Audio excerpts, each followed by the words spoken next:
let's talk about whether or not the Broncos should at least entertain the idea of trading Pat Surtain, right? If they get a phone call asking, what would it cost to take PS2 off your hands? Should they hang up immediately or at least listen to the offer?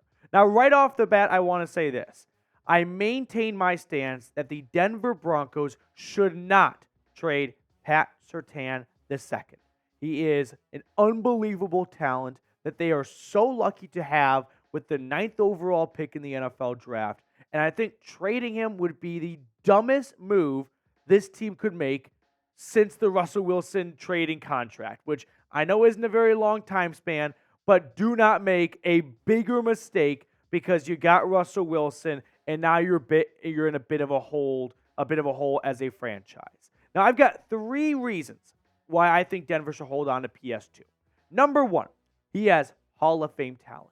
In fact, I already want to say he is a future NFL Hall of Famer. He was All-Pro his second year. Those guys do not come around every year in the draft. Reason number 2, you will fail at replacing him. I do not believe that if you get 2 first-round draft picks even, you will find a better cornerback with one of those 2 first-round draft picks, which you will inevitably use to draft a corner because the cornerback position will become your biggest need when Damari freaking Mathis is your CB1 after trading Pat Surtain. And reason number 3, he has Hall of Fame talent. You know what good teams do? You know what smart people do? They don't trade away guys that are going to be in the NFL Hall of Fame. They don't trade away guys that are going to the Pro Football Hall of Fame, that are building blocks as a franchise, cornerstone pieces, players you give 3rd and 4th contracts to. That's not what smart teams do. Now, what's not smart is what the Athletic was doing, or whatever they were drinking or smoking, probably a little bit of both actually, when they came up with this trade idea, which was Pat Surtain to the Detroit Lions for a 2024 second-round draft pick and a 2025 third-round draft pick. This, no joke, is a fireable offense. Whoever is running the Athletic right now, take a pause from giving out 50-cent 6-month deals and fire the man that thought, yeah, Pat Surtain could go for a second and a third. He was a first-round pick, and he has already proven to actually have higher value since being driven off the lot. That never happens, right?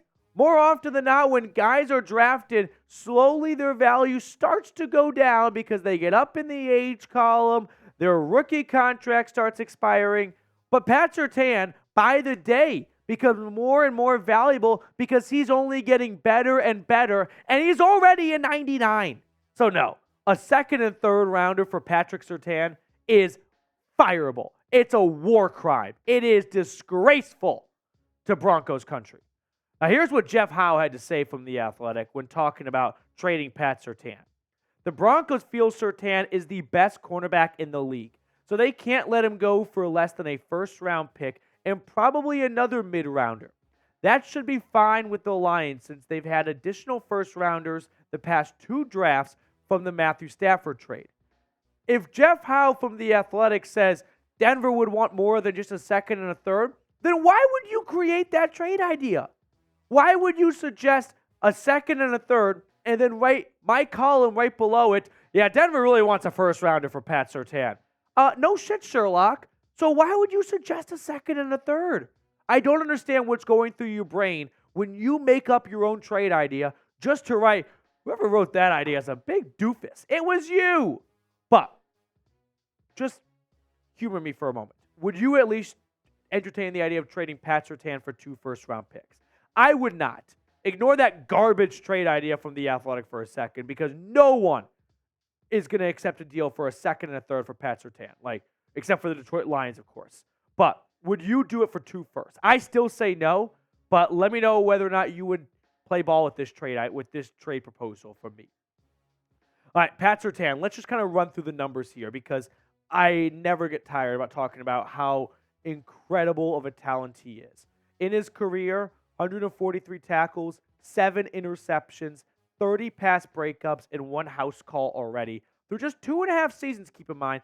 And maybe one of the most impressive stats is the guy looks just like an Iron Man. I mean, I know you never think Iron Men can get hurt before they get hurt, but he has never missed a game in his NFL career. And I don't see any time soon, or maybe he missed one game actually. He missed one game his rookie season. But still, that's how few and far between it is. Now, in his coverage, here are his stats. Completion percentage when targeted, 55.3. Yards per game, 33.1. Yards per completion, 11.3. He never gives up a big play. 8 touchdowns allowed through 39 games. A lot of these numbers are being dragged down by two things: the Dolphins game and a little bit of his rookie season. But his sophomore year and everything outside of that Dolphins game has been teach tape. He is the best cornerback in the National Football League. I will say that. Now, before we get on to the rest of today's show, it is being supported by Prize Picks. Prize Picks is a daily fantasy sports app where all you have to do is pick more or less for 2 to 6 player stat projections, and you can win up to 25 times your money on any entry. Prize Picks is super simple and user-friendly. Now, for this upcoming game against the Packers, they have Jeudy's receiving yards at 48.5. So if you think he's going to get the more on that, go to prizepicks.com/CLNS and use code CLNS for a first deposit match up to $100. The link for that is in the comments and description of today's video. Prize Picks, daily fantasy sports made easy.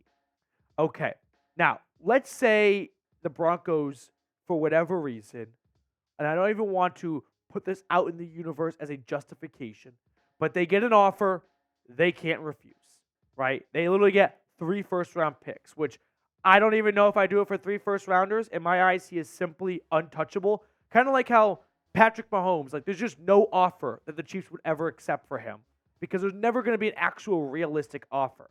So, of course, if a team offers 3 firsts, 3 seconds, and 3 thirds, like Tim Robinson, yeah, maybe you do that deal, but that's not going to come anyway. Who might call Denver and ask for Pat Surtain's availability? I could see the Dallas Cowboys being a team after losing Trayvon Diggs. The San Francisco 49ers look like they are the team to beat in the NFC.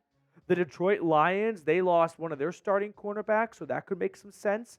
The Buffalo Bills just lost Tre'Davious White, so I could see them giving a call and asking what it would take to get Pat Surtain out to Buffalo. But if any of these teams do call Denver and say 2 first-rounders, and the Broncos go, you know what? Okay, we'll do it. Just humor me for a moment. All 4 of those teams, in my eyes, are going to be teams that make the playoffs and have late first-round draft picks. So we're talking about not getting a first-round pick. Specifically, one of the last 8 picks in the 2024 NFL draft, most likely. Maybe it's pick 22 or 23. But I want to show you guys for a moment some of the cornerbacks that have gone in round 1 from picks 24 to 32. Because this would be the spot where you would be drafting a Pat Surtain replacement possibly. Greg Newsome to the Cleveland Browns in 2021. I give it a B grade thus far. Eric Stokes for the Green Bay Packers, B-. Jeff Gladney, all jokes aside, rest in peace. Noah Igbenogany, first rounder to the Miami Dolphins, D+. DeAndre Baker to the New York Giants, F, out of the league already. Mike Hughes, C-, CB3/4 right now for the Atlanta Falcons.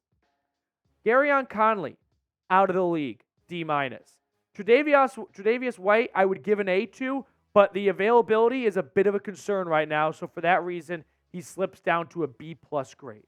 The NFL draft, ladies and gentlemen, is a lottery. It's a crapshoot. Go look at previous drafts. You will be shocked to see how many first-round picks are no longer either in the league or starting. Not many years later, it would surprise you. And here's the thing. You didn't win the lottery with Pat Surtain. You won the $1.2 billion Powerball with Patrick Surtain. You didn't get him first or second or third or fourth or fifth overall. You got him at the number 9 spot. You found a future Hall of Famer at number 9, and you want to trade him away so you can get the 26th pick from the Dallas Cowboys and draft one of those corners we just looked at who might not even be on the Broncos at the end of his rookie contract. Pass. Not interested. Now, there are some trades I am interested in. Jeudy and Courtland Sutton for a second-round pick. If you can find a team interested in those trades, I'd do it right now. Get Marvin Mims on the field more. Brandon Johnson has been more productive than Jeudy anyway. Give me it.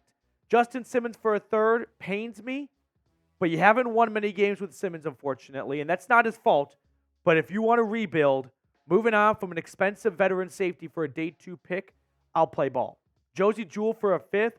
Get Drew Sanders on the field. Figure out whether or not him and Alex Singleton can be a starting linebacker duo next year, and get something for a guy on an expiring contract. Kareem Jackson for a 6th. Let him go to Philly. Let him go to a competing team and see if Delaren Turner-Yell is anything that can be salvaged into a starter in the future. And then Samaje Perine is your RB3 now, right? Javonte Williams and highlight reel Jaleel have clearly proven to be the best 2 running backs on this roster. So get a day 3 pick for Samaje Perine. I would not make some of those trades. I'd make all of those trades.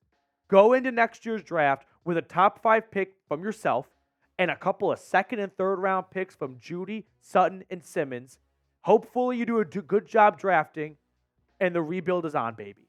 But who do you think the Broncos should trade? Drop just one name down in the comment section below you think Denver should go out and trade.